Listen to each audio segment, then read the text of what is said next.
And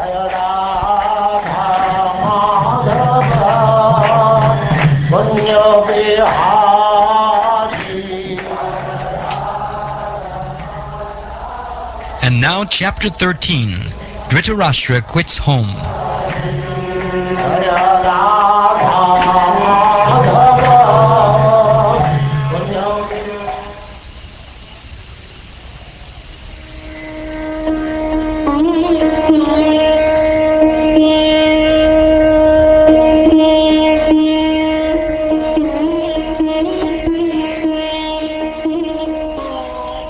Sri Sutta Goswami said, while traveling on a pilgrimage, Vidura received knowledge of the destination of the self from the great sage Maitreya, and then returned to Hastinapur. He became as well versed in the subject as he desired. After asking various questions and becoming established in the transcendental loving service of Lord Krishna, Vidura retired from putting questions to Maitreya Muni. When they saw Vidura return to the palace, all the inhabitants, Maharaj Yudhishthir, his younger brothers, Dhritarashtra, Satyaki, Sanjaya, Kripacharya, Kunti, Gandhari, Draupadi, Subhadra, Uttara, Kripi, many other wives of the Kauravas, and other ladies with children, all hurried to him in great delight. It so appeared that they had regained their consciousness after a long period. With great delight, they all approached him, as if life had returned to their bodies. They exchanged obeisances and welcomed each other with embraces. Due to anxieties and long separation, they all cried out of affection. King Yudhishthir then arranged to offer sitting accommodations and a reception. After Vidura ate sumptuously and took sufficient rest, he was comfortably seated. Then the king began to speak to him, and all who were present there listened. Maharaj Yudhishthir said, "My uncle, do you remember how you always protected us, along with our mother, from all sorts of calamities? Your partiality, like the wings of a bird, saved us from poisoning and arson. While traveling on the surface of the earth, how did you maintain your livelihood? At which holy places and pilgrimage sites did you render service? My lord, devotees like your good self are verily holy places personified. Because you carry the personality of Godhead within your heart, you turn all places into places of pilgrimage. My uncle, you must have visited Dvarka. In that holy place are our friends and well-wishers, the descendants of Yadu, who are always wrapped in the service of the Lord Sri Krishna. You might have seen them or heard about them. Are they all living happily in their abodes?" Thus being questioned by Maharaj Yudhishthir, Mahatma Vidura gradually described everything he had personally experienced, except news of the annihilation of the Yadu dynasty. Compassionate Mahatma Vidura could not stand to see the Pandavas distressed at any time. Therefore, he did not disclose this unpalatable and unbearable incident, because calamities come of their own accord. Thus Mahatma Vidura, being treated just like a godly person by his kinsmen, remained there for a certain period, just to rectify the mentality of his eldest brother, and in this way bring happiness to all the others. As long as Vidura played the part of a Shudra, being cursed by Manduka Muni, Aryama officiated at the post of Yamaraj to punish those who committed sinful acts. Having won his kingdom and observed the birth of one grandson competent to continue the noble tradition of his family, Maharaj Yudhishthir reigned peacefully and enjoyed uncommon opulence in cooperation with his younger brothers, who were all expert administrators to the common people. Insurmountable eternal time imperceptibly overcomes those who are too much attached to family affairs and are always engrossed in their thought. Mahatma Vidura knew all this, and therefore he addressed Dhritarashtra, saying, "My dear king, please get out of here immediately. Do not delay. Just see how fear has overtaken you. This frightful situation cannot be remedied by any person in this material world. My lord, it is the Supreme Personality of Godhead as eternal time, Kala, that has approached us all. Whoever is under the influence of Supreme Kala, or eternal time, must surrender his most dear life, and what to speak of other things such as wealth, honor, children, land, and home. Your father, brother, well-wishers, and sons are all dead and passed away. You yourself have expended the major portion of your life. Your body is now overtaken by invalidity, and you are living in the home of another. You have been blind from your very birth, and recently you have become hard of hearing. Your memory is shortened, and your intelligence is disturbed. Your teeth are loose, your liver is defective, and you are coughing up mucus. Alas, how powerful are the hopes of a living being to continue his life! Verily, you are living just like a household dog, and are eating remnants of food given by Bhima. There is no need to live a degraded life and subsist on the charity of those whom you try to kill by arson and poisoning. You also insulted one of their wives, and usurped their kingdom and wealth. Despite your unwillingness to die and your desire to live, even at the cost of honor and prestige, your miserly body will certainly dwindle and deteriorate like an old garment. He is called undisturbed who goes to an unknown remote place and, freed from all obligations, quits his material body when it has become useless. He is certainly a first-class man who awakens and understands, either by himself or from others, the falsity and misery of this material world, and thus leaves home and depends fully on the personality of Godhead residing within his heart. Please, therefore, leave for the north immediately, without letting your relatives know, for soon that time will approach which will diminish the good qualities of men.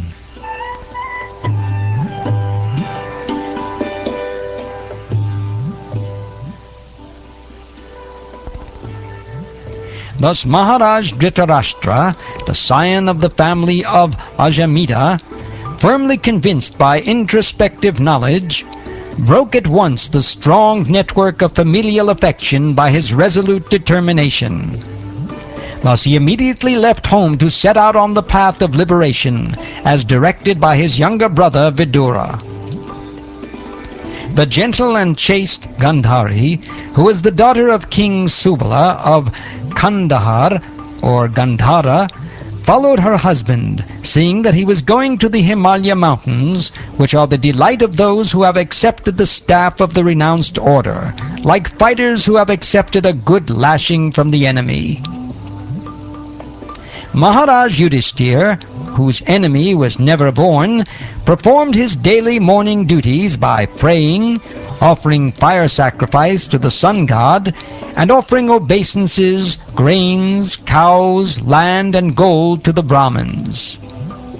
He then entered the palace to pay respects to the elderly. However, he could not find his uncles or aunt, the daughter of King Subala. Maharaj Yudhishthir, full of anxiety, turned to Sanjaya, who was sitting there, and said, "O Sanjaya, where is our uncle, who is old and blind? Where is my well-wisher, Uncle Vidura, and Mother Gandhari, who is very afflicted due to all her son's demise? My uncle Dhritarashtra was also very mortified due to the death of all his sons and grandsons. Undoubtedly I am very ungrateful. Did he therefore take my offenses very seriously, and, along with his wife, drown himself in the Ganges? When my father Pandu fell down, and we were all small children, these two uncles gave us protection from all kinds of calamities. They were always our good well-wishers.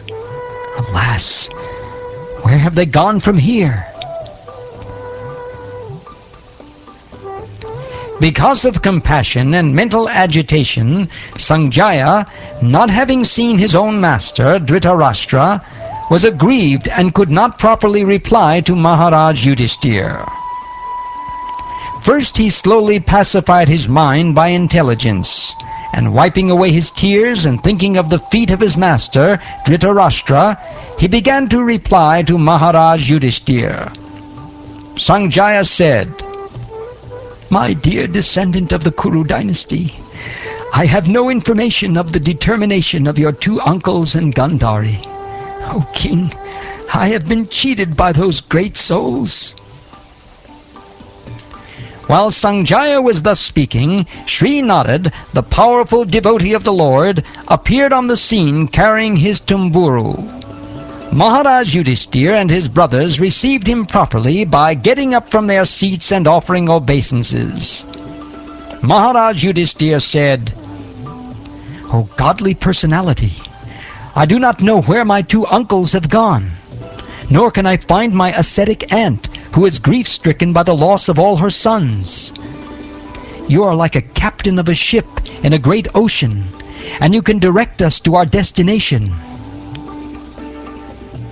Thus addressed, the godly personality, Devarshi Narad, greatest of the philosopher devotees, began to speak. Sri Narad said,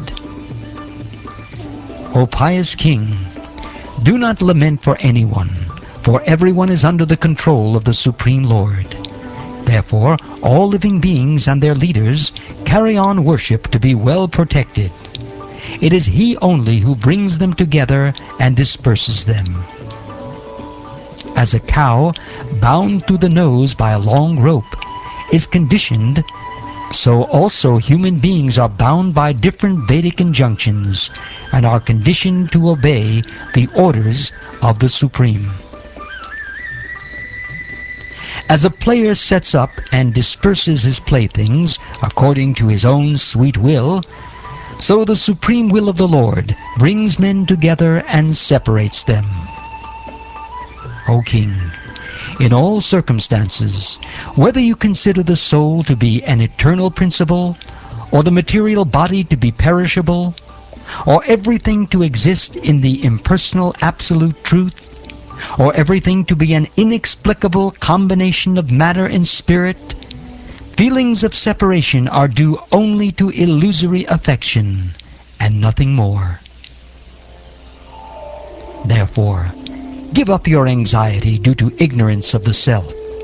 You are now thinking of how they, who are helpless poor creatures, will exist without you. This gross material body, made of 5 elements, is already under the control of eternal time, or kala, action, karma, and the modes of material nature, or guna. How then can it, being already in the jaws of the serpent, protect others? Those who are devoid of hands are prey for those who have hands. Those devoid of legs are prey for the 4-legged. The weak are the subsistence of the strong, and the general rule holds that one living being is food for another. Therefore, O king, you should look to the Supreme Lord only, who is one without a second, and who manifests himself by different energies, and is both within and without. That Supreme Personality of Godhead, Lord Sri Krishna, in the guise of all-devouring time, or Kala Rupa, has now descended on the earth to eliminate the envious from the world. The Lord has already performed his duties to help the demigods, and he is awaiting the rest. You Pandavas may wait as long as the Lord is here on earth.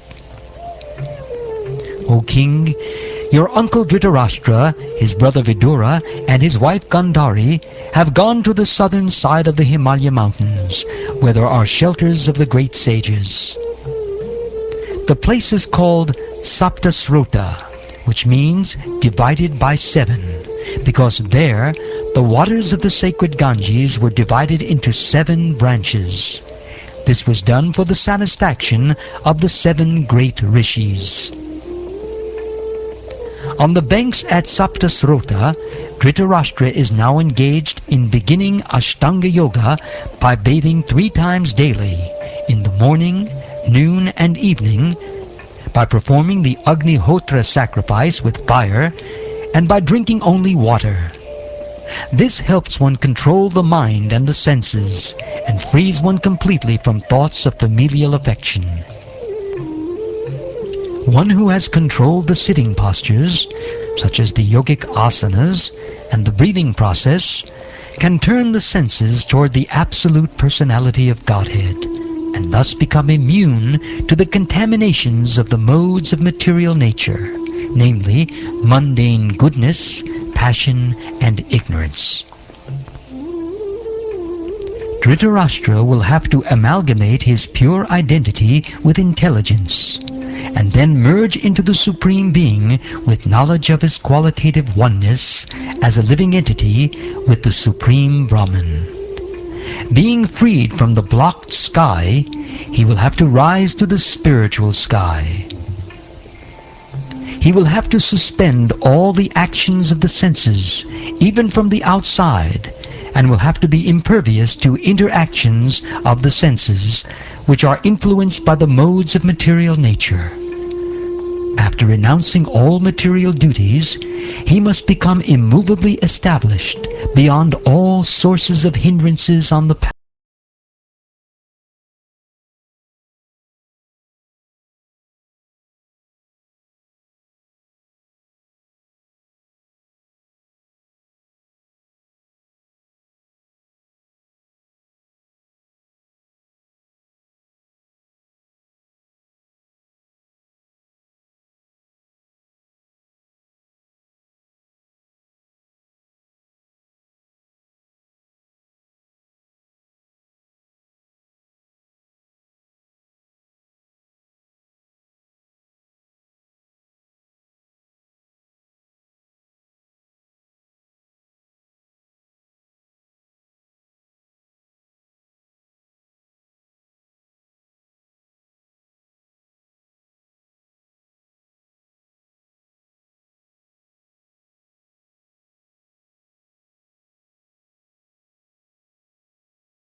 Ends the 13th chapter of the first canto of the Srimad Bhagavatam, entitled Dhritarashtra Quits Home.